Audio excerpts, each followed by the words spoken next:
A 7-year-old boy just screamed, "I hate you," to his billionaire father in the middle of a crowded restaurant. Dishes are flying. Glass is breaking. Everyone's recording. But what happens next, nobody saw coming. A poor waitress does something that makes zero sense. Something dangerous. Something beautiful. And 3 years later, that little boy calls her mom. That billionaire calls her his wife. And that family? They're finally whole. This 15-minute story will wreck you in the best way possible. Don't skip ahead. Every second matters. Let me tell you about the night everything changed. Welcome to Voice of Granny. While you are here, please hit the subscribe button and comment your view on the story and where you're watching from. Sometimes life changes in the most unexpected moments. Let me tell you about the night that changed everything for 3 broken souls in Manhattan. Picture this. It's a Thursday evening at Sapphire, one of those fancy restaurants in New York where a single meal costs more than most people make in a week. Crystal chandeliers hanging from the ceiling, soft piano music floating through the air, and wealthy people in expensive clothes pretending their lives are perfect. That's where our story begins, with the sound of shattering glass. 7-year-old Ethan Richardson threw a wine glass against the marble floor. Not by accident. No, this was pure anger, pure pain pouring out of a little boy who couldn't hold it inside anymore.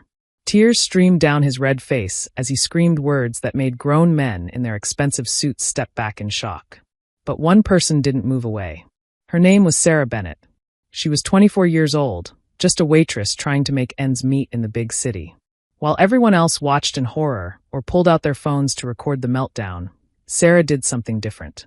She walked toward the chaos. She knelt down on that cold floor, right there among the broken glass and spilled drinks, and she got down to Ethan's level. Not above him, not looking down at him, but eye to eye, human to human. "I know your heart is hurting," she said softly. And just like that, the screaming stopped. For the first time in months, little Ethan Richardson, the son of one of America's richest and most powerful men, simply froze. He looked at this young woman, this stranger in a simple black uniform, and something inside him recognized what he'd been searching for all along. Someone who actually saw him. Not his father's money, not his family's reputation, not a problem to be fixed. Just him. A scared, lonely little boy who needed someone to care. Let me take you back a few hours earlier, before everything fell apart. The black SUV pulled up to Sapphire's entrance at exactly 7 o'clock. In the back seat, Ethan pressed his small hands against the tinted window, watching couples walk through the golden doors, laughing and holding hands. His father had promised to meet him for dinner tonight. Promised. That word meant something to 7-year-olds, even when adults had forgotten its weight. "Your father will be here soon, Ethan," said Robert, the driver and bodyguard who'd been assigned to watch the boy that evening. His voice was careful, the way everyone spoke around Ethan these days. Part respect for his father's power, part fear of the child's unpredictable temper. Ethan said nothing. He'd heard these promises before. Inside Sapphire, the restaurant hummed with quiet conversation. Sarah moved between tables like a shadow, refilling water glasses, delivering plates, clearing dishes. She'd been working there for almost a year now, and she'd perfected the art of being invisible. In a place like this, invisible meant safe. Safe meant she could keep sending money back home to her sick grandmother in Ohio, the woman who'd raised her after her parents died. "Table 8 needs their drinks," called James, the head waiter, his voice sharp with the stress of a busy night. "And the couple at table 5 is asking about their appetizers again." Sarah nodded, tucking a strand of brown hair behind her ear. She was good at this job. Not because she loved it, but because she needed it. And because somewhere along the way, she'd learned to survive by staying quiet, staying small, staying out of the way. Then the heavy doors opened, and Robert walked in with a small figure beside him. Ethan looked like any other rich kid in his pressed navy jacket and polished shoes. But Sarah noticed something others missed. She saw the tension in his tiny shoulders, the way his dark eyes scanned the room like he was searching for someone who wasn't there, the loneliness that seemed to follow him like a shadow. "Mr. Richardson's table," Robert told the manager, who immediately straightened up. Everyone in New York knew the Richardson name. Alexander Richardson, billionaire, real estate mogul, the man who seemed to own half of Manhattan. They were led to a corner table with a perfect view of the entrance. Ethan climbed into the oversized chair, his feet dangling above the floor. Robert checked his watch, frowned, and said those familiar words. "Your father will be here any minute." But Sarah, working at a nearby table, caught the look on Ethan's face. She'd seen that expression before, in her own mirror years ago. The look of a child learning not to hope too much. 20 minutes passed. Then 30. Then 45. Ethan sat perfectly still, hands folded in his lap, watching that door like his life depended on it. Other diners began to notice, whispering behind their hands about the little boy sitting all alone. Sarah's heart ached watching him. She knew that kind of waiting, the kind that hollows you out from the inside. She approached his table carefully. "Would you like something to drink while you wait?" Ethan looked up at her with eyes far too sad for a 7-year-old. "Hot chocolate," he said quietly. "If you have it." "I'll see what I can do," Sarah smiled gently. She returned with a tall cup of hot chocolate, complete with whipped cream and a chocolate cookie on the side that she'd convinced the kitchen to spare. "The cookie's on the house," she said, setting it down. "Thank you," Ethan whispered. It might have been the first genuine kindness he'd received all day. Another 30 minutes crawled by. The hot chocolate sat untouched. The cookie remained on its plate. Ethan kept watching that door, hope dying a little more with each passing minute. At 8:15, Robert's phone buzzed. He answered, listened, and his face went grim. He walked to Ethan's table like a man heading to his own execution. "Ethan," he said carefully, "your father got held up at the office.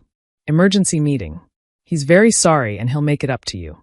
Sarah watched from across the room as those words hit the little boy like a punch to the stomach. His face crumpled for just a second before he forced it back to neutral. But she saw it. She saw the exact moment his heart broke.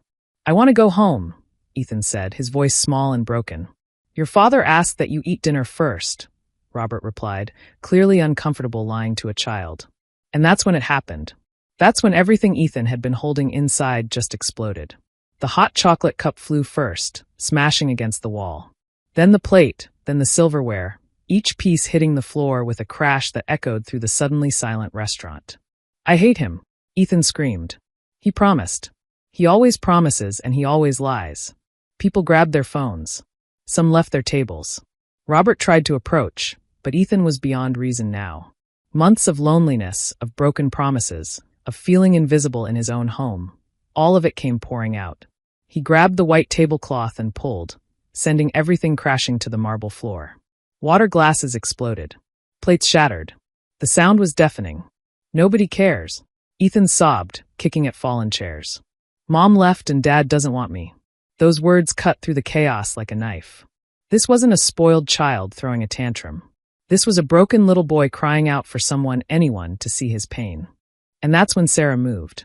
Not quickly, not frantically. She walked calmly through the broken glass and spilled food. And she knelt down about 3 feet away from Ethan. Close enough to reach him, far enough to give him space. "I know your heart is hurting," she said softly. Ethan froze, a bread roll still clutched in his small fist. He stared at her through tears, as if he couldn't believe someone was actually talking to him instead of about him. "Sometimes when our hearts hurt really badly," Sarah continued, her voice gentle as a whisper, "we want to break things because we feel broken inside." Ethan's breathing started to slow.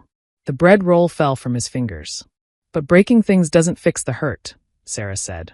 "It just makes more broken pieces." "My daddy doesn't love me," Ethan whispered. "Oh, sweetheart," Sarah's own eyes filled with tears. "Sometimes grown-ups are really bad at showing love. But that doesn't mean they don't feel it." Ethan searched her face, looking for lies.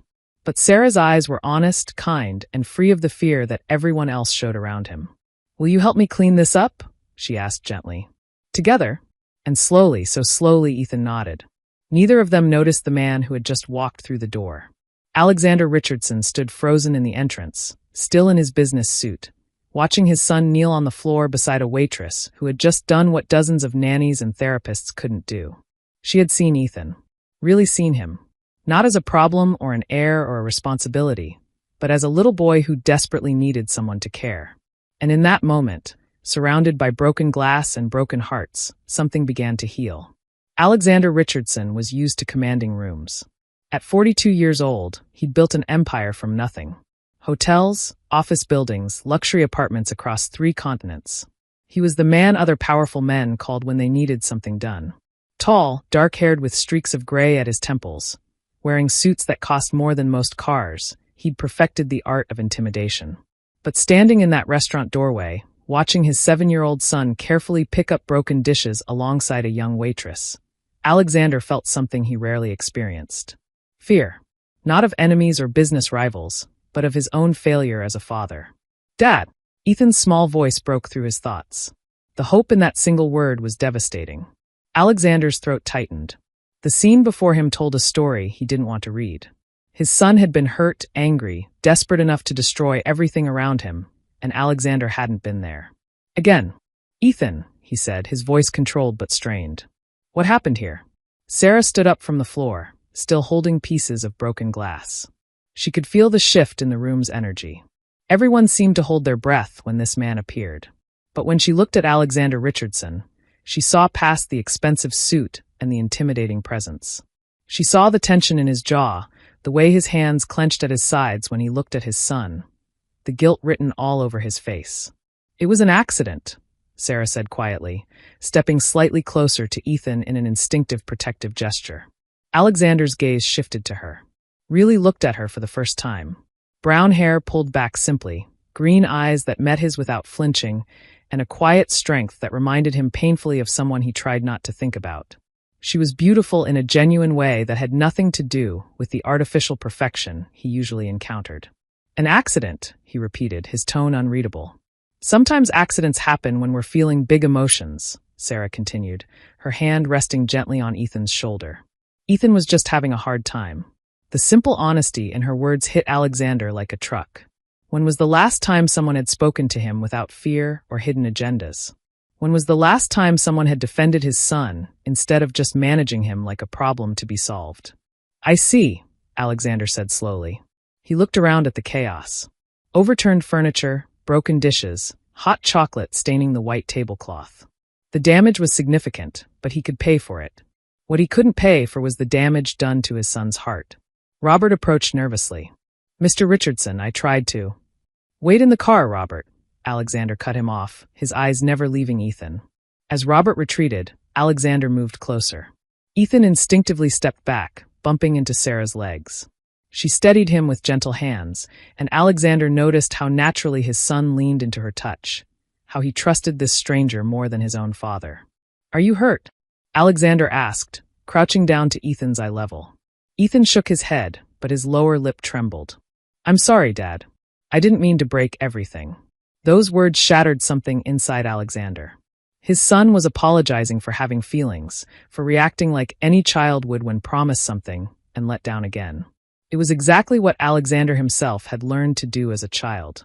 Hide your emotions. Apologize for needing anything. Stay small and quiet. "You don't need to apologize," Alexander said quietly, and Sarah was surprised by the gentleness in his voice. "I should have been here." "You're here now," Ethan said hopefully, and Alexander's face tightened with something that looked like pain. "Yes," Alexander agreed, though they both knew it wasn't enough. It was never enough. He stood, pulling out his phone to handle what he was good at. The practical things. Paying for damages, ensuring silence, managing consequences. It was easier than dealing with emotions he didn't know how to handle. "Mr. Richardson," the restaurant manager approached nervously. "Please don't worry about the damages. These things happen." "I'll pay for everything," Alexander interrupted. "And for tonight's lost business." The unspoken message was clear. This incident would not become gossip. While Alexander handled the business side, Sarah continued helping Ethan collect the smaller pieces of debris. She noticed how the little boy kept glancing at his father, as if checking to make sure he was still there, afraid he might disappear again. "He came," Ethan whispered to her. "He actually came." "He did," Sarah agreed, her heart breaking for this child who was so grateful for the bare minimum. "Miss," Alexander's voice interrupted her thoughts. He was looking at her with an intensity that made her suddenly aware of how she must appear, kneeling on the floor in her simple uniform, surrounded by the mess his son had created. "Bennett," she supplied. "Sarah Bennett." "Miss Bennett," he continued, and she caught a hint of warmth beneath the formal tone. "Thank you for helping Ethan. I appreciate what you did here." There was something in his voice that suggested he wasn't used to thanking people, especially not for showing basic kindness to his child. "Any child would need help in this situation," Sarah said simply. "Ethan's a good kid. He was just overwhelmed." Alexander studied her face, searching for the calculation he was used to seeing in people. the angle, the agenda, the fear. But Sarah's expression remained open and honest, focused entirely on Ethan's well-being rather than his father's wealth or power. "Dad," Ethan tugged on Alexander's jacket. "Can Sarah eat dinner with us?" The question hung in the air. Alexander looked down at his son, then at the young woman who had somehow calmed Ethan when no one else could. "Miss Bennet is working," Alexander said carefully. "Actually," James the head waiter spoke up from behind them. He'd been watching the whole scene, and he had 3 kids of his own. He recognized something special happening here. Sarah's shift ended 20 minutes ago. Sarah shot him a surprised look, but James just smiled slightly. "Please?" Ethan asked, looking up at Sarah with hopeful eyes.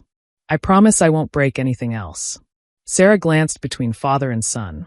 Alexander looked like a man caught between wanting to give his son everything and being terrified of letting anyone too close. Ethan looked like a little boy who had found something precious and was afraid it would be taken away. Every instinct told Sarah to politely decline. But looking at Ethan's hopeful face, she found herself nodding. "Okay, just for a little while." The smile that spread across Ethan's face was like sunlight breaking through storm clouds. And for just a moment, Sarah could have sworn she saw something similar flicker across Alexander's carefully controlled expression. As the restaurant staff cleaned up and reset their table, Sarah found herself sitting across from one of the richest men in America, sharing a meal with his 7-year-old son, who desperately needed someone to see him as more than just a problem. She had no idea that this simple act of kindness would change all their lives forever. The conversation started awkwardly, as these things do. But Ethan, once he felt safe, began to open up. He told Sarah about his school, about his pet hamster named Rocket, about his favorite movies and the drawings he liked to make. Alexander mostly stayed quiet, watching. Observing how Sarah listened to Ethan with genuine interest, how she asked follow-up questions, how she laughed at his jokes even when they weren't particularly funny. He watched his son come alive in a way he hadn't seen in months. "So, Miss Bennet," Alexander said eventually, his voice cutting through Ethan's excited chatter. "What brought you to New York?" Sarah hesitated, cutting her salad carefully. "Opportunity, I suppose. Better chances here than back home in Ohio." It was a non-answer, and they both knew it. "And you work multiple jobs?" Alexander asked, having noticed the tiredness around her eyes, the worn look of someone who pushed themselves too hard. "3, actually," Sarah admitted. "The restaurant, a coffee shop in the mornings, and I do bookkeeping on the side." "That's a lot of work," Alexander observed. "That's life," Sarah said simply. "I have responsibilities. My grandmother raised me after my parents died. Now she's sick and she needs help. Someone has to pay for her care." The honesty in her words struck Alexander. She wasn't working 3 jobs to buy designer clothes or live in a fancy apartment. She was surviving, supporting someone she loved, doing whatever it took. It was something he understood, even if his struggles looked different now. "My mom left," Ethan announced suddenly, his small voice matter of fact. "Dad says she had to go away, but I think she just didn't want to stay with us anymore." The silence that followed was crushing. Alexander's face went blank, and Sarah could see the pain he was trying to hide. This was clearly not a topic they'd discussed properly. "Sometimes grown-ups have to make very difficult choices," Sarah said carefully, looking at Alexander. "But that doesn't mean it's anyone's fault, especially not yours, Ethan." "That's what Dad says too," Ethan replied. "But if she loved me, wouldn't she have stayed?" The question hung there like an accusation. Alexander's hands tightened around his water glass, and Sarah could see him struggling with how to answer. "Love is complicated," Sarah said gently. "Sometimes people love us, but can't stay for reasons that have nothing to do with us. It doesn't make the love less real." Ethan seemed to consider this. "Do you think she still loves me even though she's gone?" "I think," Sarah said carefully, "that any mother would be incredibly lucky to have a son like you. You're kind and smart and brave. Those are the kinds of things that make people love you forever, no matter where they are." Ethan smiled, seemingly satisfied. But Alexander was looking at Sarah with an intensity that made her suddenly aware of how deeply she'd just stepped into their family's pain. "I'm sorry," she said quietly. "I didn't mean to overstep." "You didn't," Alexander said, his voice rough with emotion. "You said exactly what he needed to hear."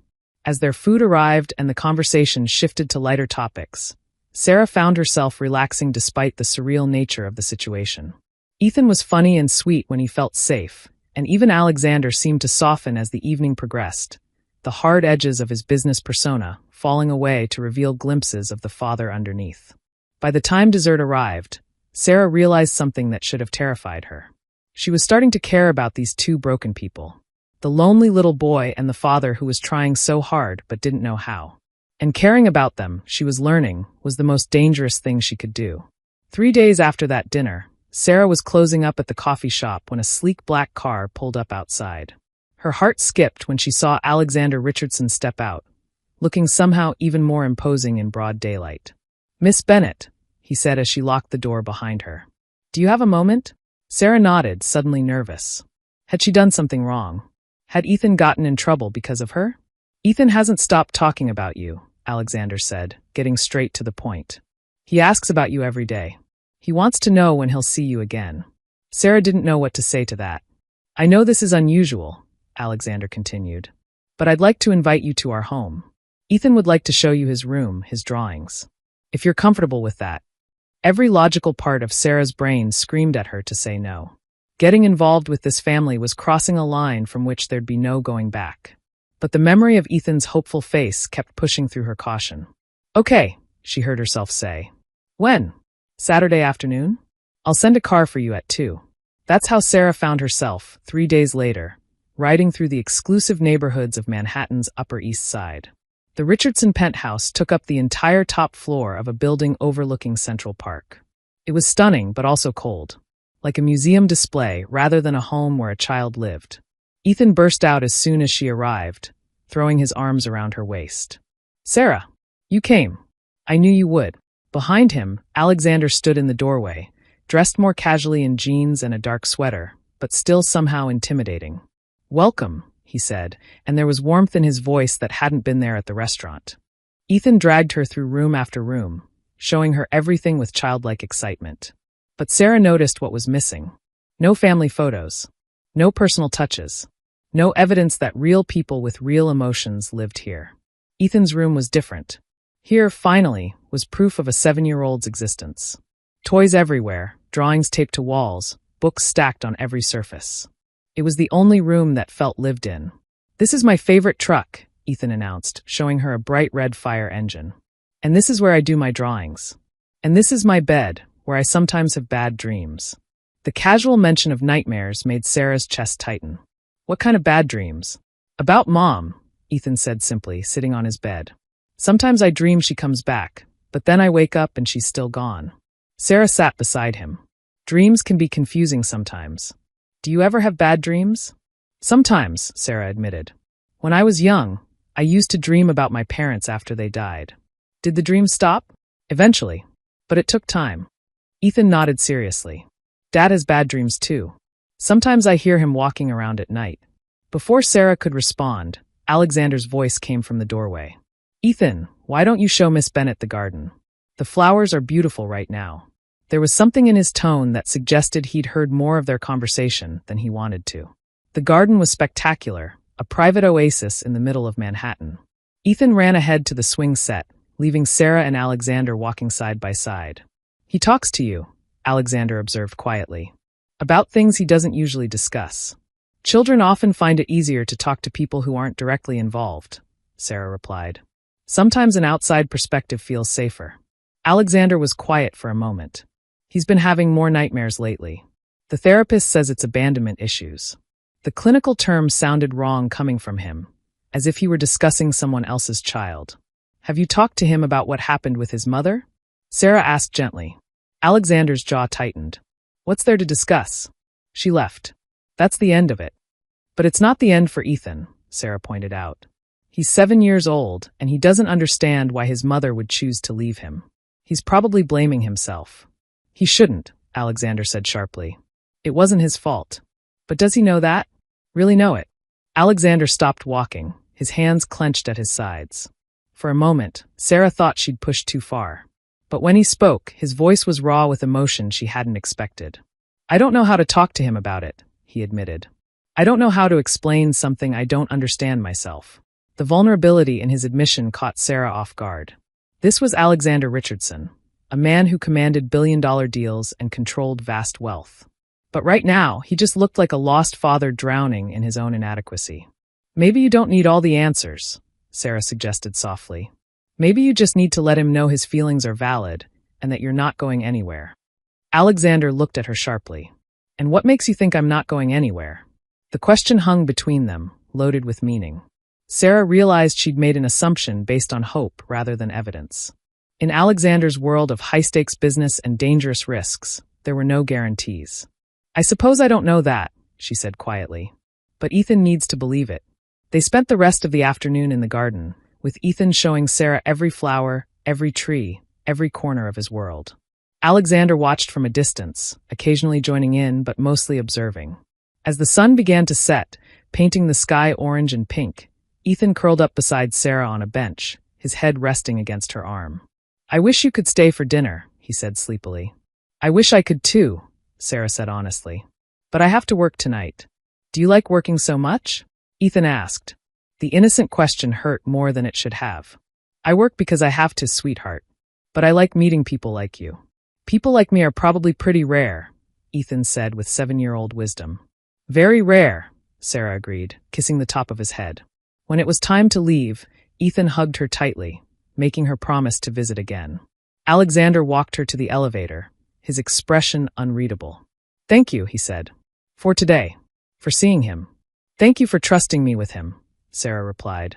As the elevator descended, Sarah's phone buzzed. A text from Alexander.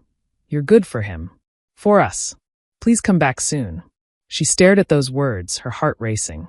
She was crossing a line, falling for both of them. The broken little boy who needed love and the guarded man who was trying so hard to be a better father. It should have terrified her. Instead, it felt like coming home. 2 weeks later, Sarah had fallen into a rhythm. She visited the Richardson home twice a week, always in the afternoons when Ethan came home from his private school. What had started as kindness had become something deeper. She was becoming part of their lives, and they were becoming part of hers.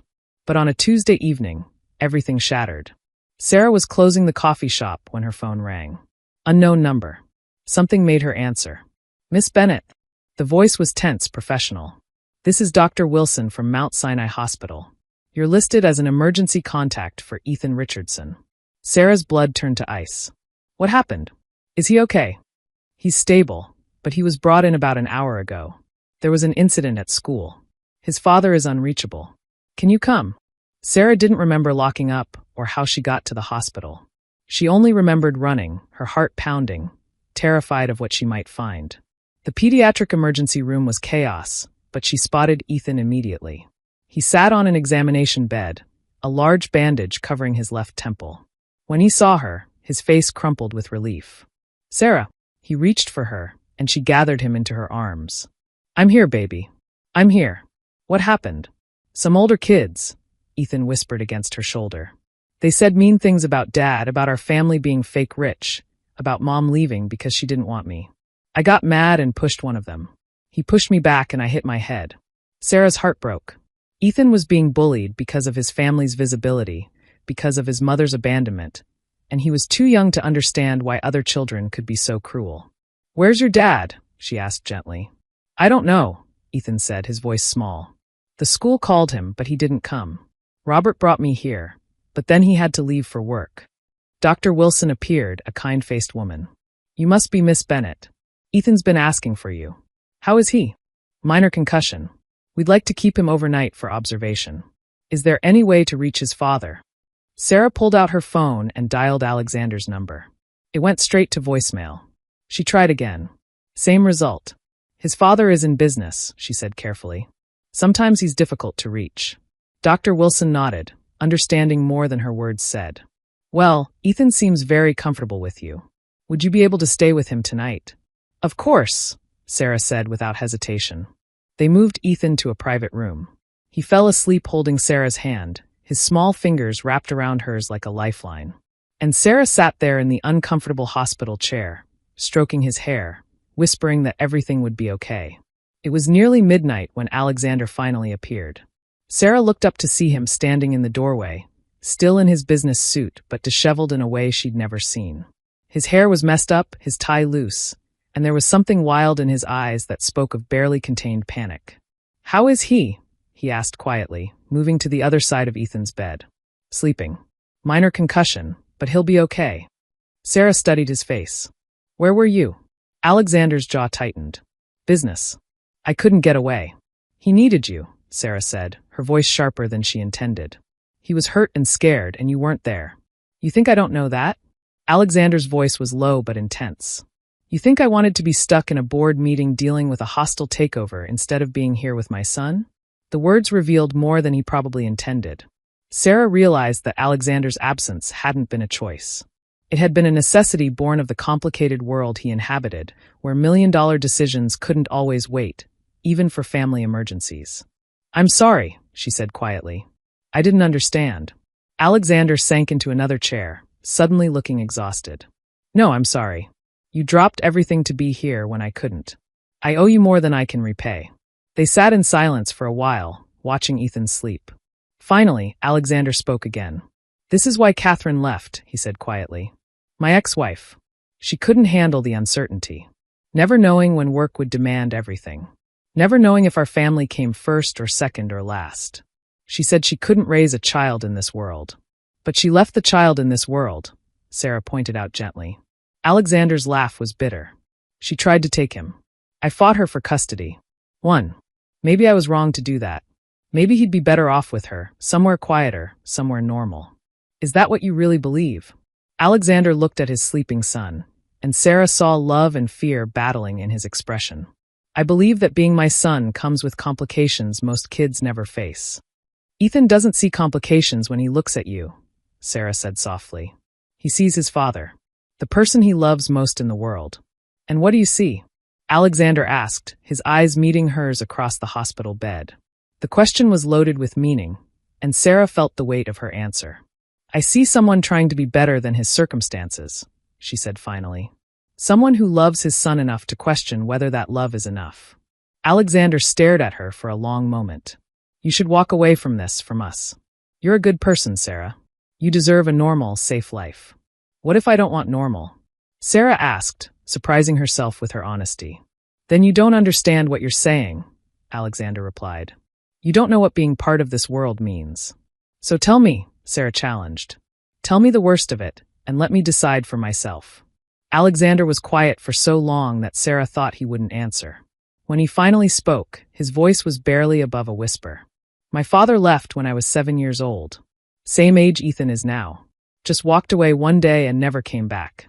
I swore I'd never do that to a child. But every day I'm terrified I'm failing Ethan the same way my father failed me. And your mother? Sarah asked gently. Died when I was 12. Depression, poverty, the weight of raising a kid alone. It broke her. Alexander's hands clenched. I learned early that love doesn't protect you from anything. It just gives you more to lose. The pieces clicked into place. Alexander's emotional distance, his struggle with showing affection, his fear of letting anyone close. It all came from a 7-year-old boy who'd been abandoned by the person who should have protected him. You're not your father, Sarah said firmly. How can you be sure? Because your father wouldn't be sitting in this hospital room at midnight, terrified he'd failed his son. Your father wouldn't care enough to question himself. Ethan stirred in his sleep, mumbling something. Both adults immediately focused on him, but he settled back down. He asked for you, Alexander said quietly. When he was hurt, when the school called, he asked for you. He asked for his father too, Sarah replied. You're the most important person in his world, Alexander. Don't let your fear make you forget that. Alexander stood abruptly, walking to the window that overlooked the city lights. I can't promise you safety, he said without turning around. I can't promise you a normal life or a future without complications. Being part of our world means accepting risks most people never have to consider. I'm not asking for promises, Sarah said. I'm asking for honesty, and for you to stop trying to make my choices for me. Alexander turned back to face her, and in his eyes she saw something she hadn't seen before. Hope. Fragile and tentative, but real. You could walk away right now, he said.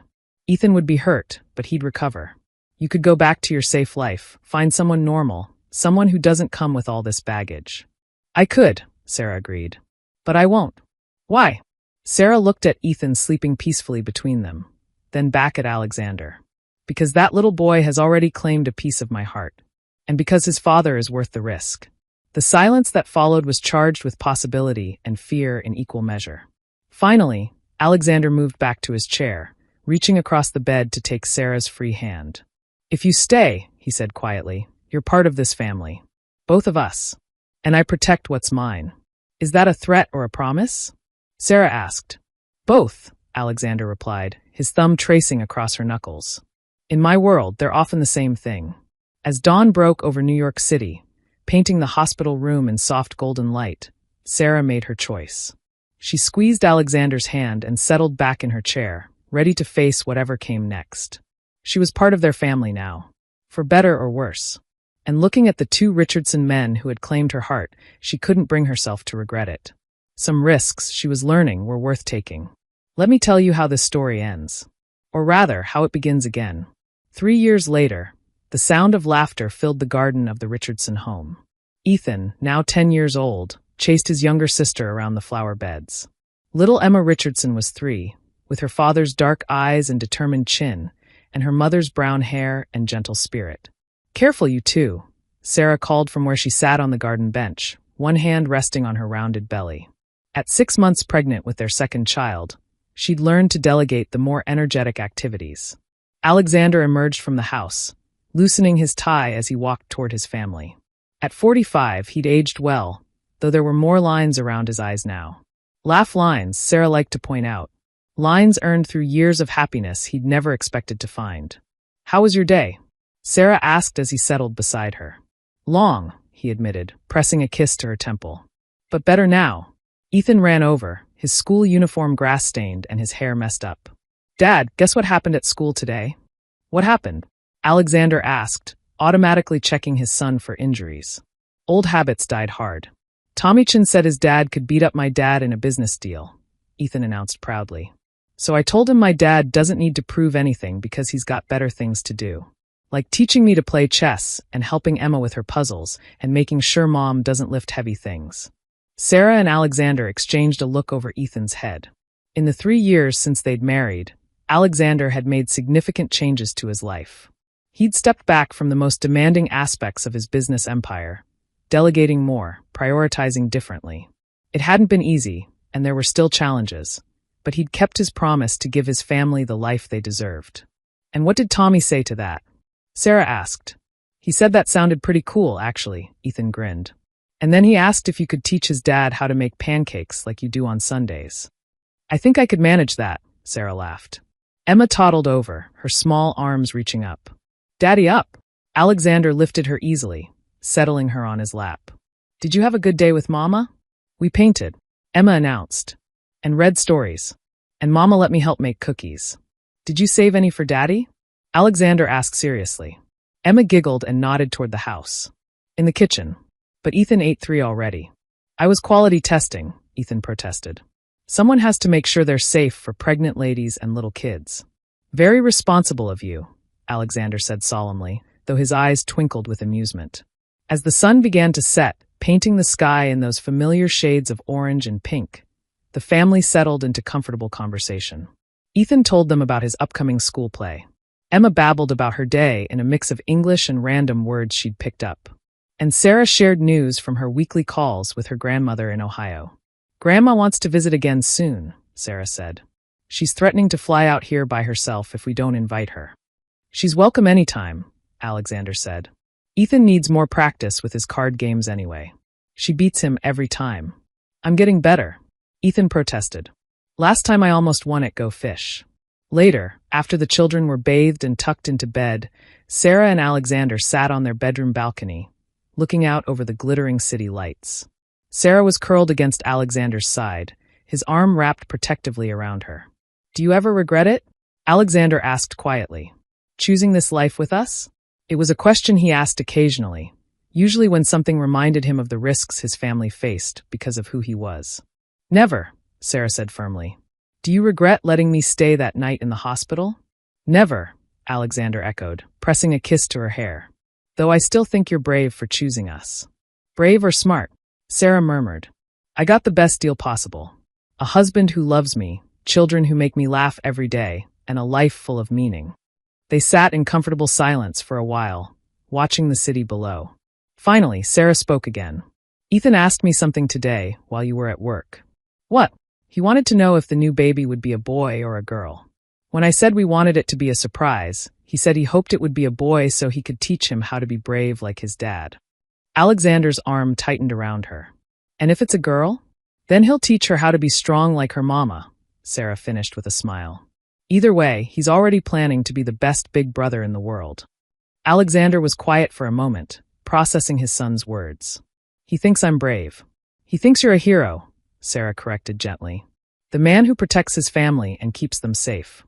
The father who shows up to every school event and helps with homework and reads bedtime stories. That's the man he sees when he looks at you. Sometimes I still can't believe this is real, Alexander admitted. That I get to have this.